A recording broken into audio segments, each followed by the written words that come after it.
বিপ্লব ভাই বুঝছে না উনি মনে করছে অন্য হুজুর সিফা দিয়ে বইয়া থাকে ও বর তেলে হুইতালা নেই চিন্তা করে না বইয়া থাকে পরে কইতাস আরো কইতে আরো কিছু কথা লইয়া যান বাদ যাইবে না যখন দুইটা কথা লইয়া যান মুরব্বী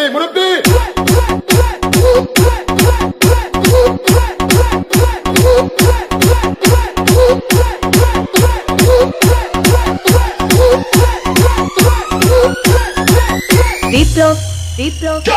প্লিজ আমাকে ক্ষমা করে দাও প্লিজ কে নাম পড়ে আরে বাবু কালকে ধরে নিয়ে ওরে দিচ্ছে